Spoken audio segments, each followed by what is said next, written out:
നിലനിൽപ്പിൽ കുതിക്കുക എന്നൊക്കെ പറഞ്ഞാൽ BJP എന്ന പാർട്ടിയുടെ വളർച്ച വലിയ അത്ഭുതത്തോടെയാണ് നോക്കിക്കാണുന്നത്. ഭക്തി എന്ന ഒറ്റ ലേബലിൽ അവർ പടർന്ന് പന്തലിച്ച് ഇന്ന് ഇന്ത്യൻ രാഷ്ട്രീയത്തിൽ എതിരാളികളില്ലാതെ വളർന്നുകൊണ്ടിരിക്കുന്നു. BJPയിലേക്ക് ഒരു ബോണ്ടുകളും ഫണ്ടുകളും സംഭാവനകളും കുമിഞ്ഞു കൂടുമ്പോൾ അവരെ തകർക്കാൻ ഇറങ്ങുന്നവർ ഒന്ന് ഇരുത്തി ചിന്തിക്കും. അത്തരത്തിൽ വലിയൊരു കണക്കാണിപ്പോൾ ADR റിപ്പോർട്ട് വഴി കിട്ടിയിരിക്കുന്നത്. 2023-24 6 ദേശീയ പാർട്ടികളുടെ മൊത്തം വരുമാനത്തിന്റെ 75% 4300 കോടി രൂപയുമായി BJP കൈവശപ്പെടുത്തിയെന്ന് പറയുമ്പോൾ കേൾക്കുന്നവർക്ക് അന്താളിപ്പുണ്ടാക്കുകയാണ്. 2023-24 സാമ്പത്തിക വർഷത്തിൽ BJPയുടെ വരുമാനം 4340.47 കോടി രൂപയായി. മുൻ സാമ്പത്തിക വർഷത്തേക്കാൾ 83.85% വളർച്ചയാണത്. 6 ദേശീയ പാർട്ടികളുടെ മൊത്തം വരുമാനത്തിന്റെ 75%-ഓളം വരുന്നത് എന്നാണ് അസോസിയേഷൻ ഫോർ ഡെമോക്രാറ്റിക് റൈറ്റ്സ് അഥവാ ADR റിപ്പോർട്ട് പറയുന്നത്. കഴിഞ്ഞ സാമ്പത്തിക വർഷത്തിൽ 1225.11 കോടി രൂപയുടെ വരുമാനവുമായി തൊട്ടു പിന്നിൽ കോൺഗ്രസുമുണ്ട്. 2022-23 വർഷത്തേക്കാൾ 772.74 കോടി രൂപ അഥവാ 170.82% വർധനമാണ് ഉണ്ടായിട്ടുള്ളത്. CPIM 167.63 കോടി രൂപ വരുമാനം പ്രഖ്യാപിച്ചു. തൊട്ടു പിന്നാലെ BSP 64.77 കോടി രൂപയും AP 22.68 കോടി രൂപയും NPP 22.44 ലക്ഷം രൂപയുമായിട്ട് മൂന്നാം സ്ഥാനത്തെത്തി. 6 ദേശീയ പാർട്ടികൾക്കും സ്വമേധയാ നൽകിയ സംഭാവനകളാണ് പ്രധാന സംഭാവന.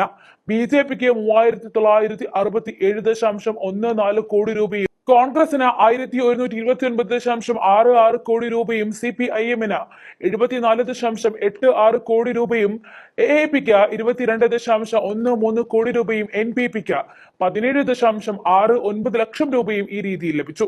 ഇതിൽ BJPക്ക് 1685.62 കോടി രൂപ അഥവാ അവരുടെ മൊത്തം വരുമാനത്തിന്റെ 38.84% ഇലക്ട്രൽ ബോണ്ടുകൾ വഴി ലഭിച്ചപ്പോൾ കോൺഗ്രസിന് 828.36 കോടി രൂപ അതായത് 67% ലഭിച്ചു. AP ഇലക്ട്രൽ ബോണ്ടുകൾ, ഇലക്ട്രൽ ട്രസ്റ്റുകൾ എന്നിവയിലൂടെ 10.15 കോടി രൂപ CPI, BSP, NPP എന്നിവർ ഇപ്പോൾ പ്രവർത്തനരഹിതമായ ബോണ്ട് വഴി ഒരു സംഭാവനയും സ്വീകരിച്ചിട്ടില്ല.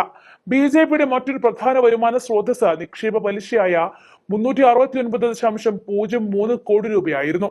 അതേസമയം കോൺഗ്രസ് കൂപ്പണുകൾ വിതരണം ചെയ്തുകൊണ്ട് 58.55 കോടി രൂപ സമാഹരിച്ചു. CPMന്റെ 49.08 കോടി രൂപ പാർട്ടി ലൈവിലൂടെയും സബ്സ്ക്രിപ്ഷനിലൂടെയും ലഭിച്ചു. BSPയുടെ പ്രധാന വരുമാന സ്രോതസ് ബാങ്ക് പലിശയായ 38.18 കോടി രൂപയായിരുന്നു. BJP, കോൺഗ്രസ്, CPI എന്നീ പാർട്ടികളുടെ വരുമാനത്തിൽ വർധനവുണ്ടായപ്പോൾ AAP, NPP, BSP എന്നിവയുടെ വരുമാനത്തിലും 2022-23 അപേക്ഷിച്ച് കുറവ് രേഖപ്പെടുത്തി. AAPയും കോൺറോഡ് സാങ്മയുടെ നേതൃത്വത്തിലുള്ള NPPയും ഈ സാമ്പത്തിക വർഷത്തിൽ അവരുടെ വരുമാനത്തെക്കാൾ കൂടുതൽ ചെലവഴിച്ചതായിട്ടും ADR വിശകലനം കാണിച്ചിട്ടുണ്ട്. AAP അവരുടെ വരുമാനത്തെക്കാൾ 34.09 കോടി രൂപ അഥവാ 50.34% കൂടുതൽ ചെലവഴിച്ചു. NPP 1.13 കോടി രൂപ അഥവാ 407.58% ചെലവഴിച്ചു. മറ്റ് 4 പാർട്ടികളും അവരുടെ ചെലവ് നിയന്ത്രണത്തിലാക്കി. BJPയുടെ ചെലവ് 2211.69 കോടി രൂപ അഥവാ അവരുടെ മൊത്തം വരുമാനത്തിന്റെ 50.96%. അതേസമയം കോൺഗ്രസ് ചെലവഴിച്ചത് 1225.11 കോടി രൂപയിൽ നിന്നും 83.69% അഥവാ 1025.24 കോടി രൂപ. CPI 127.28 കോടി രൂപ.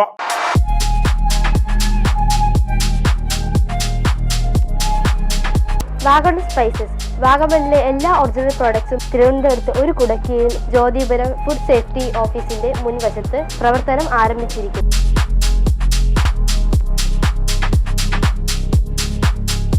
കശുവണ്ടി, കുരുമുളക്, ഗ്രാമ്പു, ഏലക്ക, പട്ട, കാഷ്യൂനട്ട്, നട്ട്സ്, ആൽമണ്ട് എന്നിവയെല്ലാം ഇവിടെ ലഭ്യമാണ്.